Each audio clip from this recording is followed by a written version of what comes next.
نبی صلی اللہ علیہ وسلم ایک بار ممبر پہ چڑھے، اسی ممبر پہ جو اس مسجد میں موجود ہے، اور فرمایا پہلی سیڑھی پہ چڑھے تو کہا آمین، دوسری پہ چڑھے پھر کہا آمین،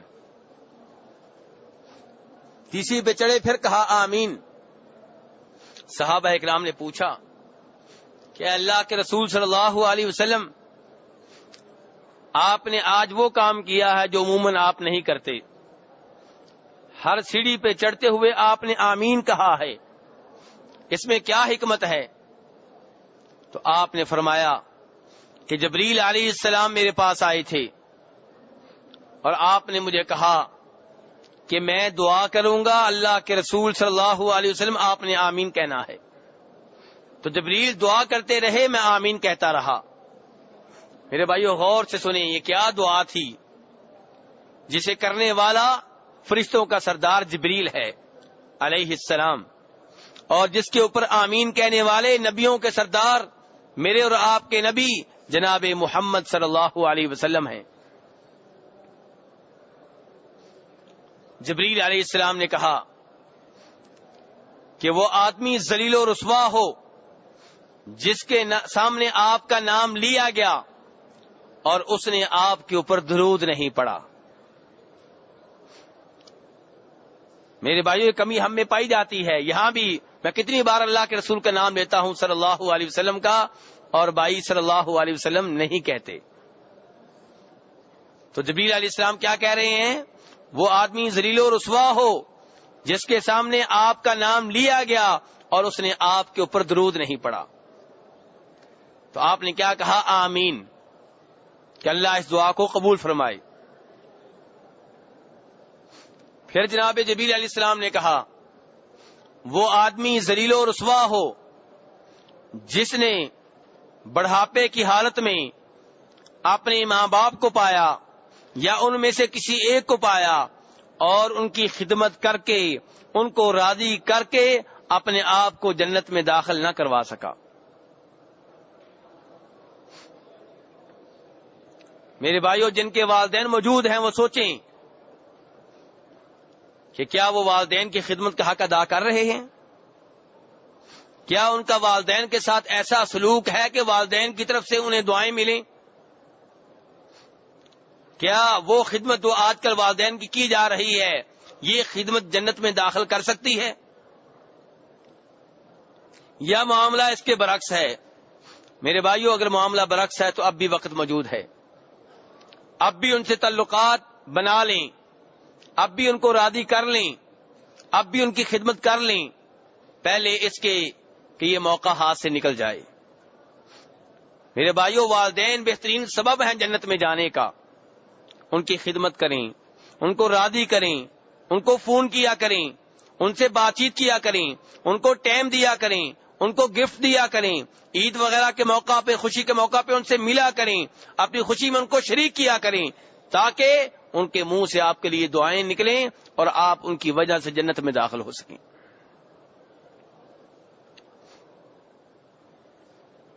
والدین کا کتنا حق ہے، خصوصاً والدہ کا، اس کا اندازہ آپ اس حدیث سے لگا سکتے ہیں جس میں جناب رسول اکرم صلی اللہ علیہ وسلم فرماتے ہیں اس صحابی سے جو آپ سے پوچھتا ہے من احق الناس بحسن صحابتی، کہ اللہ کے رسول صلی اللہ علیہ وسلم مجھے یہ بتائیے میرے حسن سلوک کا سب سے زیادہ حقدار کون ہے؟ فرمایا امک، تمہاری ماں۔ اس نے کہا ماں کے بعد پھر مجھے کس کا سب سے زیادہ خیال رکھنا چاہیے، کس کی زیادہ خدمت کرنی چاہیے، کس سے میرا سلوک زیادہ اچھا ہونا چاہیے؟ فرمایا پھر بھی تمہاری ماں۔ اس نے کہا اللہ کے رسول صلی اللہ علیہ وسلم ماں کے بعد کس کا درجہ ہے؟ فرمایا تمہاری ماں کا۔ میرے بھائیوں دیکھیں، سوچیں، اور پھر جب چوتھی بار صحابی نے سوال کیا تو آپ نے کہا اس کے بعد درجہ ہے تمہارے باپ کا۔ تو ماں کے کتنے حق ہوئے میرے بھائیوں؟ 3، اور باپ کا 1۔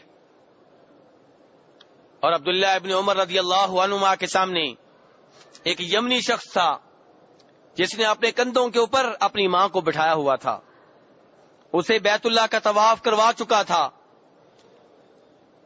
جب اسے علم ہوا عبداللہ ابن عمر کے بارے میں رضی اللہ عنہما، ان کے پاس آیا، کہنے لگا مجھے یہ بتائیے کہ کیا میں نے اپنی کندھوں پہ والدہ کو حج کروانے کے بعد، عمرہ کروانے کے بعد والدہ کا حق ادا کر دیا ہے؟ عبداللہ ابن عمر رضی اللہ عنہما نے فرمایا کہ جب تم ماں کے پیٹ میں تھے اور تمہارے پیٹ میں ہونے کی وجہ سے تمہاری ماں کو جو درد ہوتی تھی، جو تکلیف ہوتی تھی، ان تکلیفوں میں سے ایک تکلیف کا بدلہ بھی ابھی تم نے ادا نہیں کیا۔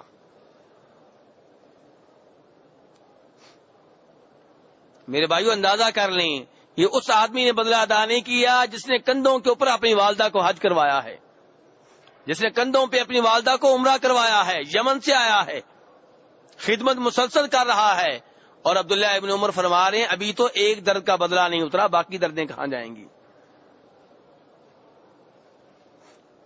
تو اس لیے میرے بھائیو والدین کا بہت بڑا حق ہے، اگر اس سے پہلے والدین کے حق میں کوتاہی ہوتی رہی ہے تو آئندہ نہیں ہونی چاہیے۔ میرے بھائیو وہ اگر تنگ بھی کریں، برا بلا بھی کہیں، گالیاں بھی دیں تو برداشت کریں، اگر آپ نے برداشت نہیں کرنا تو کون برداشت کرے گا؟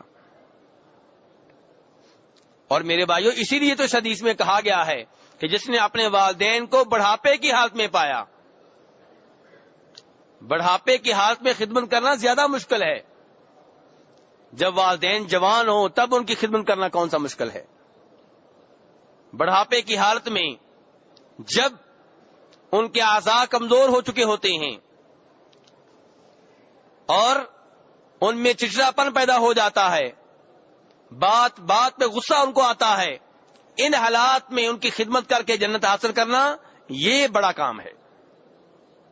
اور آپ کیا فرما رہے ہیں؟ وہ ذلیل و رسوا ہو جس نے بڑھاپے کے عالم میں والدین کو یا ان میں سے کسی کو پایا اور ان کی خدمت کر کے اپنے آپ کو جنت میں داخل نہ کروا سکا۔ اور اس کے اوپر آمین کہا جناب رسول اکرم صلی اللہ علیہ وسلم نے، اور تیسری سیڑھی پہ چڑھے تو پھر آپ نے آمین کہا۔ یہ کیا دعا تھی؟ جناب جبریل علیہ السلام کہہ رہے تھے وہ بھی ذلیل و رسوا ہو جس کی زندگی میں رمضان آیا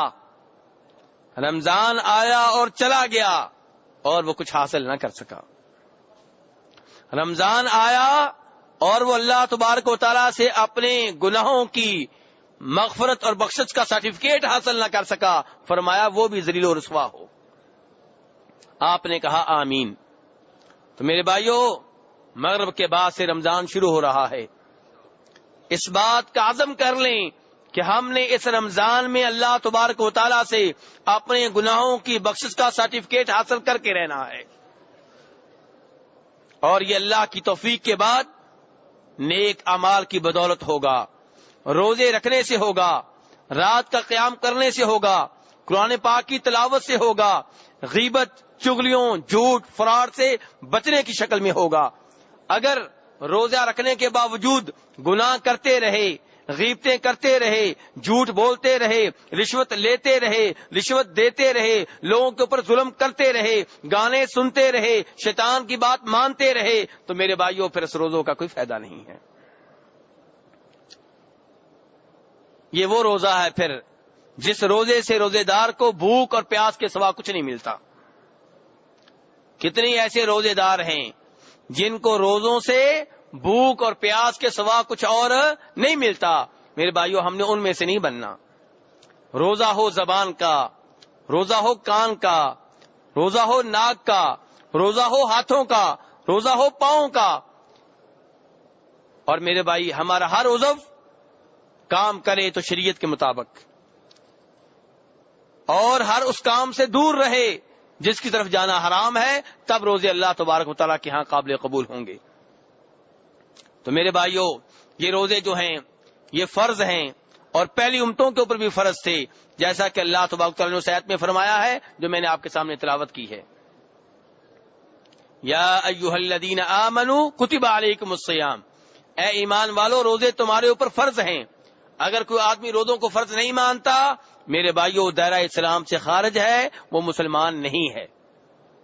اور جو فرض مانتا ہے لیکن سستی کرتا ہے، روزے جان بوجھ کے نہیں رکھتا، تندرست ہے پھر بھی روزے نہیں رکھتا تو میرے بھائیو کبیرہ گناہ کر رہا ہے، اس کا اسلام خطرے میں ہے، اس کا ایمان خطرے میں ہے۔